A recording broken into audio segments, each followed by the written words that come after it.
एक ऐसी लड़की जो महज 21 साल की उम्र में राजनीतिक मंच पर चढ़ी और उस दौर के सबसे बड़े राजनीतिक हीरो के धज्जियां उड़ाकर वापस लौटी।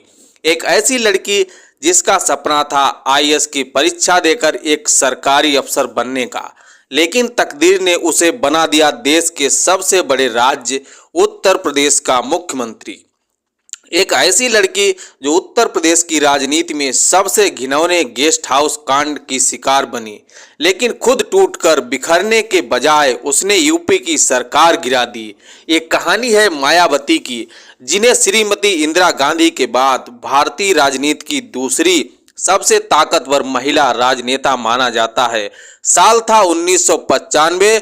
उत्तर प्रदेश में मुलायम सिंह यादव की सरकार गिरने की कगार पर पहुंच चुकी थी और दलित राजनीति की उभरती हुई आवाज मायावती उनके लिए बड़ी चुनौती बन चुकी थी। 2 जून को लखनऊ के गेस्ट हाउस में मायावती पर समाजवादी पार्टी के गुंडों ने हमला कर दिया।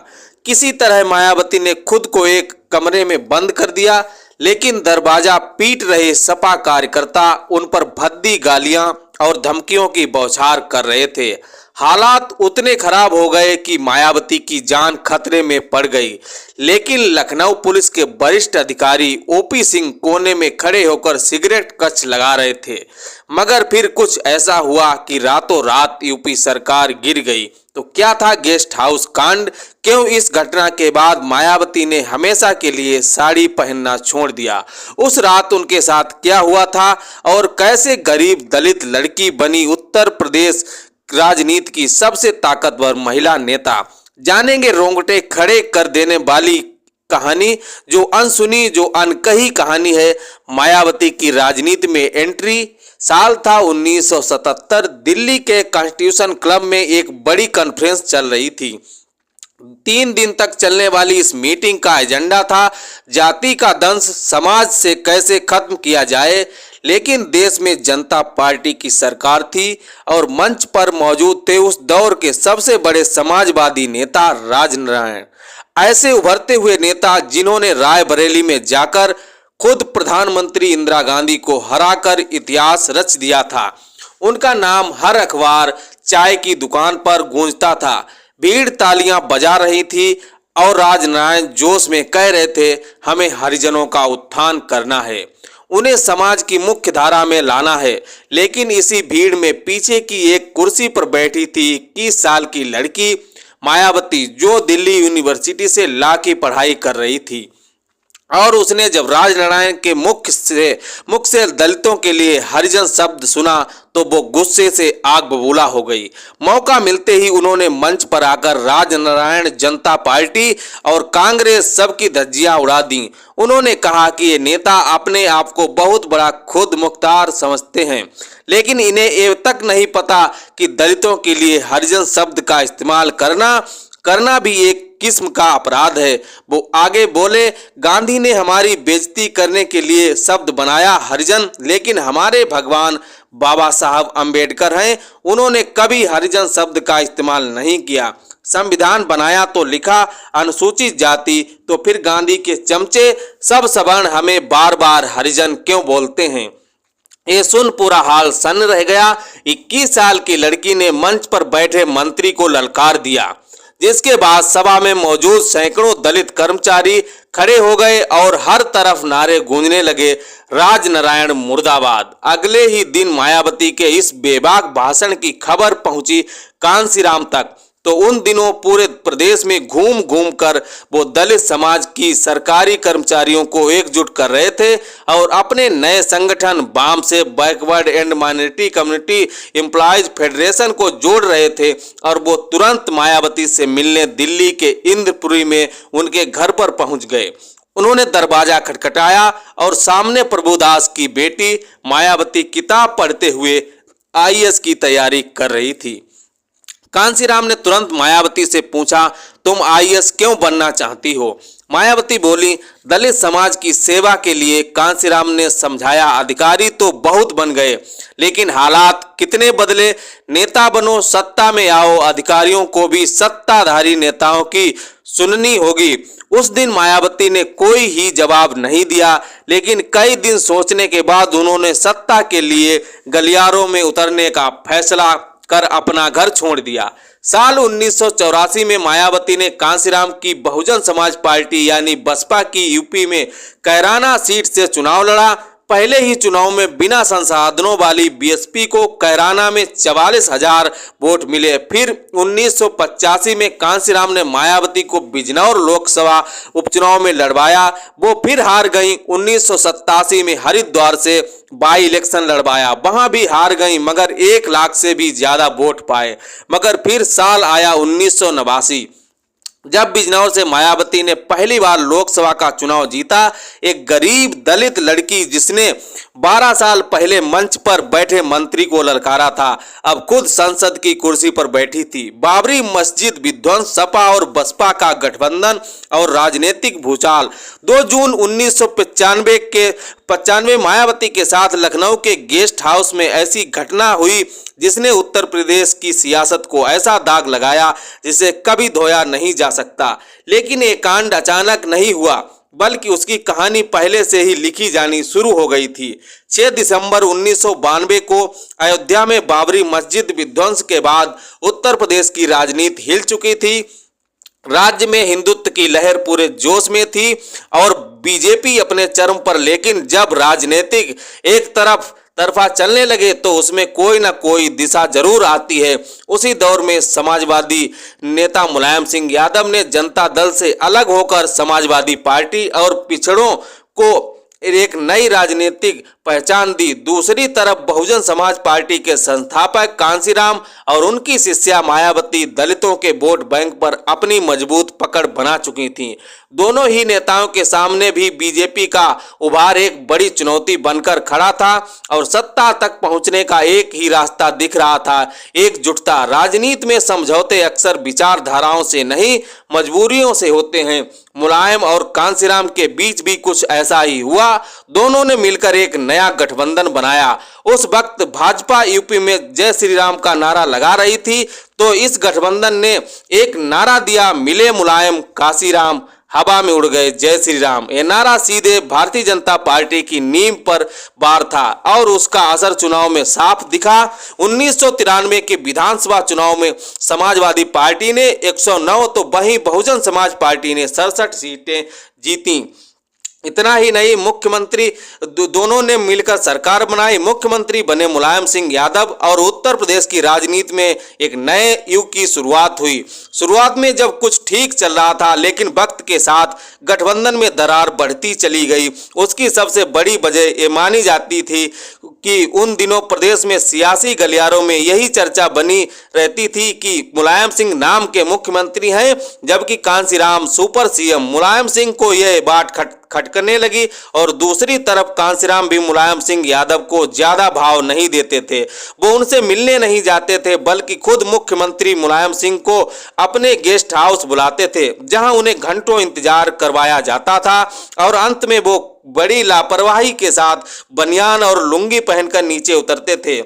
23 मई 1995 का दिन इस रिश्ते का टर्निंग पॉइंट साबित हुआ। मुलायम सिंह लखनऊ पहुंचे और उन्होंने कांसीराम से मिलने की कोशिश की, लेकिन कांसीराम ने कह दिया कि यह मुलाकात पत्रकारों के सामने होगी। ये साफ संकेत था कि हालात अब काबू में नहीं रहे। उसी रात कांसीराम ने बीजेपी नेता लालजी टंडन को फोन किया और पूछा, क्या बीजेपी बीएसपी को समर्थन देने के लिए तैयार है। लालजी टंडन ने हामी भरी और यहीं से शुरुआत हुई वो सियासी चाल जिसने यूपी की राजनीति का चेहरा बदल दिया। कांसीराम उस वक्त बीमार थे और अस्पताल में भर्ती थे। उनके पास मायावती मौजूद थी। उन्होंने मायावती को पास बुलाया और सीधा सवाल किया कि क्या तुम उत्तर प्रदेश की मुख्यमंत्री बनने के लिए तैयार हो। कुछ पलों की खामोशी के बाद मायावती ने सिर उठाया। उनकी आंखों में वही चमक थी जो सालों पहले कॉन्स्टिट्यूशन क्लब में दिखी थी। कांसीराम ने उन्हें कागज थमाया जो था बीजेपी का समर्थन पत्र, यानी अब खेल पूरी तरह से बदल चुका था। 1 जून जून 1995 को मायावती अपने 11 मंत्रियों के साथ राज्यपाल मोतीलाल वोरा से मिलने पहुंची। उन्होंने 3 कागज राज्यपाल के सामने रखे। पहला, जिसमें कांशीराम ने उन्हें सभी निर्णयों का अधिकार दिया था। दूसरा, जिसमें समाजवादी पार्टी से समर्थन वापस लेने की घोषणा थी। और तीसरा, जिसमें 282 विधायकों की सूची थी जो मायावती का समर्थन कर रहे थे। राज्यपाल ने फैसला अगले दिन तक के लिए टाल दिया, लेकिन मुलायम सिंह के खेमे में तूफान उठ चुका था। लखनऊ की सड़कों पर तनाव बढ़ने लगा। समाजवादी कार्यकर्ताओं के बीच गुस्सा था और सत्ता छीनने का डर भी। अखबारों की सुर्खियां चीख रही थी, मायावती ने मुलायम सरकार से समर्थन वापस लिया, बीजेपी के साथ नया गठबंधन। चारों तरफ बेचैनी थी और माहौल में बारूद सी गंध वापस मिल गई थी। फिर आया 2 जून 1995 को वो काला दिन जो उत्तर प्रदेश की राजनीति के सबसे काले अध्याय का गवाह बनने वाला था। गेस्ट हाउस कांड, जिसने यूपी की राजनीति का भविष्य बदल दिया। 2 जून को मायावती लखनऊ के स्टेट गेस्ट हाउस में बसपा विधायकों के साथ मीटिंग कर रही थी। सब जानते थे कि ये निर्णय ये सिर्फ एक बैठक नहीं बल्कि सत्ता की एक नई कहानी लिखने की शुरुआत थी। तभी खबर आई, बसपा के 12 विधायक राज बहादुर के नेतृत्व में समाजवादी पार्टी में शामिल हो गए हैं। इस झटके से मायावती के खेमे में सन्नाटा छा गया, जबकि मुलायम सिंह यादव के चेहरे पर आत्मविश्वास लौट आया। उन्हें लगा अब सरकार बच जाएगी। लेकिन राजनीति में हर चाल के अपने नियम होते हैं। उस वक्त दल बदल का कानून कहता था कि सरकार गिरने से बचाने के लिए कम से कम 1/3 विधायकों का समर्थन होना चाहिए। यानी मुलायम का ये दांव भी खाली चला गया। सत्ता उनके हाथ से फिसल गई थी और यही डर सबसे खतरनाक साबित हुआ। मुलायम सिंह गुस्से में थे। कहा जाता है कि सत्ता जाते देख उन्होंने अपने समर्थकों को खुला आदेश दिया, जो भी हो मायावती के विधायकों को तोड़ दो, चाहे डराकर धमकाकर या उठा ले जाकर। ये आदेश आग की तरह फैला और कुछ ही देर में सैकड़ों सपा समर्थक और बाहुबली लखनऊ के स्टेट गेस्ट हाउस की ओर बढ़ने लगे। भीड़ के हाथों में डंडे थे, चेहरों पर गुस्सा और नारे गूंज रहे थे, बसपा गद्दार है। उधर गेस्ट हाउस के अंदर मायावती अपने विधायकों के साथ मीटिंग में थी। किसी को अंदाजा नहीं था कि बाहर क्या होने वाला है।